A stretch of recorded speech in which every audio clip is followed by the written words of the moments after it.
ADHD and autism. Sometimes they sound very similar and get mixed up. So what are some of the overlapping traits, and which ones are more distinct between the two? What are symptoms that are clearly autism, ADHD, or can they be both?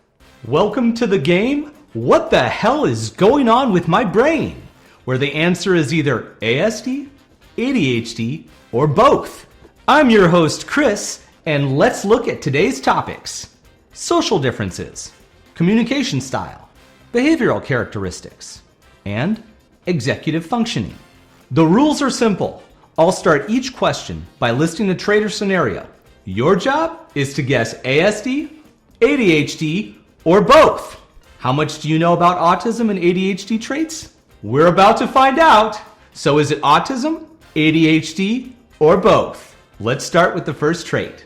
I'll take social differences for 100. Doesn't listen well or doesn't respond when spoken to directly. ADHD, autism, or both?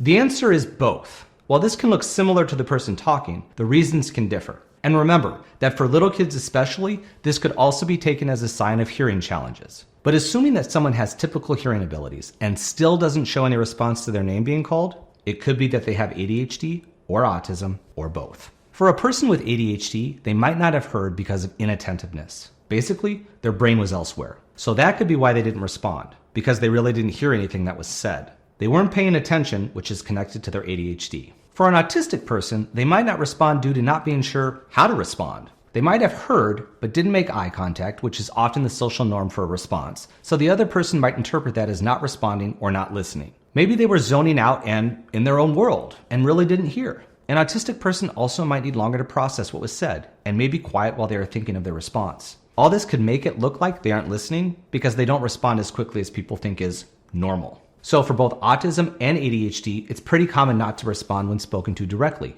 And this can cause us problems if the other person doesn't understand that. As an autistic ADHDer myself, I have learned that someone could have a whole long discussion of something that I never heard and had no idea ever happened sometimes. This is because of my neurology. But of course this could lead to frustration after an exchange when someone says, "Hey, I was talking to you," or even worse, "I already told you this earlier," where the autistic person really didn't hear it at all and might get defensive and say, "No, you didn't. No, you didn't. No, you didn't." Just know that the autistic person really might not have heard. This has personally happened to me many times with my wife, Debbie. A quick check when I'm actually paying attention and engaging is a way to see whether I listened, and then being okay with re-explaining something if I missed it. The patience goes a long way. I'll take social differences for 200. Avoids social situations. ADHD, autism, or both? The answer is autism.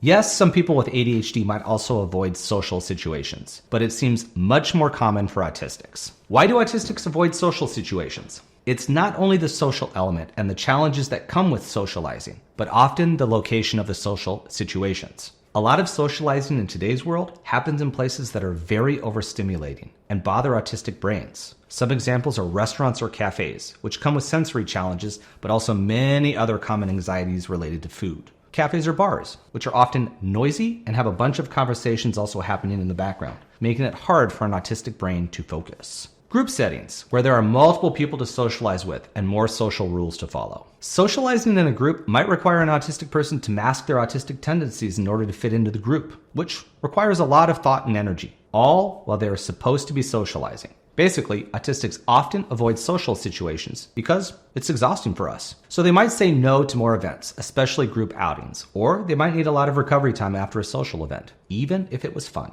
How about communication styles for 100? Interrupts conversations regularly. ADHD, autism, or both?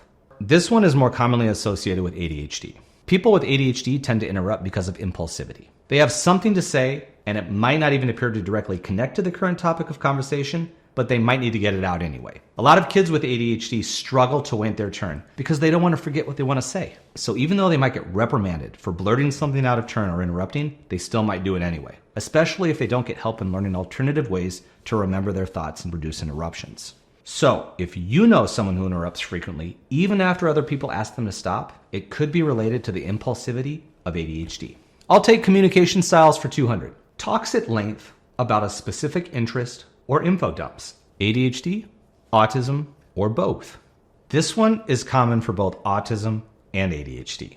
Many autistics and ADHDers love to deep dive into our particular interest or topic and can become experts on it as a result. What they sometimes struggle with is knowing when to share and how much to share with others. Now, some autistics can easily listen to another autistic person's info dump about a focused interest because they know it's important to share your special interest as an autistic. For ADHDers, they might struggle to pay attention when someone else talks about an interest that they aren't interested in. But when an autistic or someone with ADHD gets going about an interest, it could take a while because they'll often have a ton of info to share. They also might not notice boredom or other social cues from the listener to stop. So if you know someone who does this, just know they are sharing with you because they want to and it's important to them. Especially for many late diagnosed autistics or ADHD folks, or those with both, like me, we don't just share our special interests with everyone because we've probably had some negative reactions in the past. So if we do share it with you, it's because we really like you and want to connect with you. I'll take behavioral characteristics for 100, please.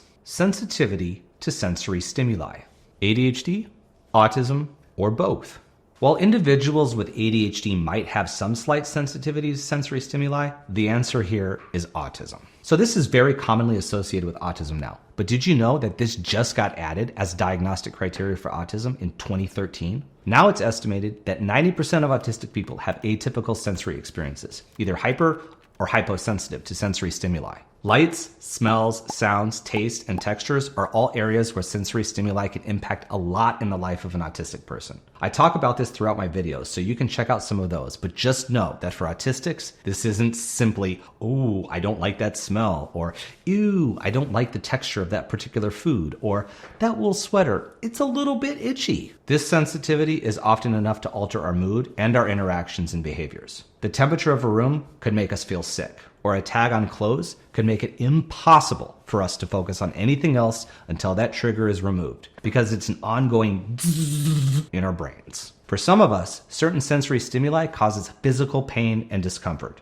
So that's why sensory overload is very common for autistic people. Behavioral characteristics for 200, please. Likes structure and routines. ADHD, autism, or both. Autism! Autistic brains crave routines and structure, and this can be linked to the repetitive nature of autism. Repeating the same routines and daily structure is soothing to the autistic brain, which often has to navigate a constantly changing world. Changes within daily structure are challenging for autistics. A lot of things come up regularly to disrupt routines and structures, like appointments, meetings, last-minute changes, spontaneous conversations, or small talk, even a grocery store running out of stock of something that the autistic person has come to rely on. So autistic brains really like structure and routines, and will gravitate towards this whenever possible. ADHD is quite the opposite, and is characterized by craving novelty and excitement. Basically, the opposite of autism. So for people who are both autistic and have ADHD, that is part of why we are always exhausted. These two sides are sometimes in constant conflict with each other. Whoa, let me tell you. Executive functioning for 100, please. Forgetfulness. ADHD, autism, or both. ADHD. Autistics are often known for their excellent memories. And while many people with ADHD also can remember a lot, the trait of forgetfulness, especially in daily life, is more common with ADHD. This could include forgetting passwords, forgetting where personal items were put, forgetting appointments or meetings, and a lot more. This can be improved a lot with building habits and routines that allow for the busy brain of an ADHDer to focus on other things. I have a video about the importance of building routines for both autism and ADHD that I'll link below. So, if you're an ADHDer, or you know someone who is, just know that forgetfulness is common due to the inattentiveness of ADHD, but it can be improved. Let's do communication styles for 300. Visual thinkers. ADHD, autism, or both.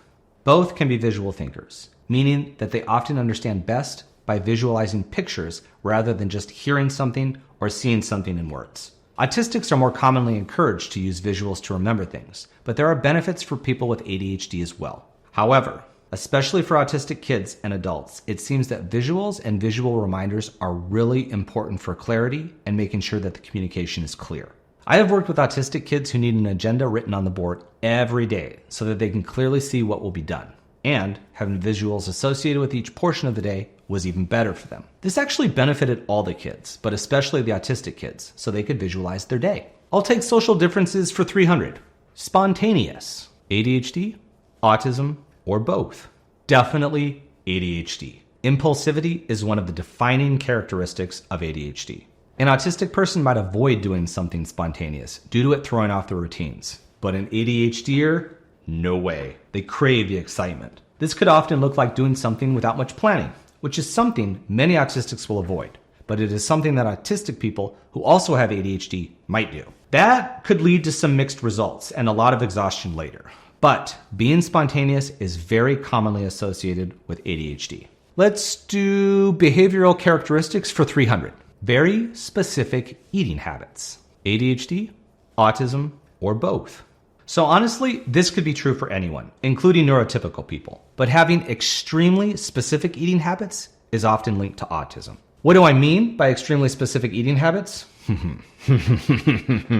Limited eating, especially based on either seeking out certain senses while eating, like specific textures or flavors, or actively avoiding them. This could result in someone only eating certain foods over and over. It's not just being a picky eater, it's having limited and very specific eating habits. And this is very common for autistics. How common? Check this out. A study done in 2019 found that 70.4% of autistic children have atypical eating behaviors, as compared to 13.1% for other disorders and 4.8% for typical children. Executive functioning 200. Difficulty with multitasking. ADHD, autism, or both? Woo! Both struggle with this, but especially for autistics, multitasking is near impossible. This is because of the singular focus of autism. When I say singular, this means that things that other people can do without thinking about them might not be possible for someone autistic, like brushing your teeth. I know my wife Debbie can brush her teeth and also think about her day, and sometimes even put dishes away at the same time. She's crazy like that. But this is impossible for me. When I'm brushing my teeth, I'm thinking about brushing my teeth. That's it. I'm thinking about how long I brushed in one spot before I can move on to another spot. If I don't think about this, I might forget to put toothpaste on my toothbrush, or completely forget about brushing my teeth altogether. I have a specific routine for brushing my teeth, and I can't think about other things at that time. Sorry! When I say multitasking, even listening to music that has words and singing it while trying to focus on reading an email can be difficult and distracting for my autistic brain. So multitasking is really not realistic for many autistic people, which is why it often looks like we are very absorbed with one thing when we are doing it. I'll take executive functioning for 300, please. Works best in a distraction-free environment. ADHD, autism, or both? Definitely both, but for very different reasons. Autistics need specific environments, and then we can really focus and go. Distractions like constant interruptions from colleagues that break our concentration can really frustrate an autistic person. I mean, really, really frustrate us. Don't interrupt me! Stop interrupting! Don't do that! Stop interrupting me! A person with ADHD needs a distraction-free environment because of how easily they can get distracted and sidetracked. A distraction-free environment will look different for autistics and ADHDers, and will even be specific for the individual. For a person with ADHD, it might be a quiet spot away from the break room, and it might involve turning devices and phones on silent for periods of the day so there won't be interruptions that could pull them off task for long periods of time. Returning to work after an interruption like that could take a long time for someone with ADHD. Long time. For an autistic person, distraction-free might mean there are no flickering lights or sudden noises like a burst of laughter from a meeting room that could really startle them and interrupt their thoughts. Task switching or transitioning from one task to another can be really hard for an autistic person. So having people come by to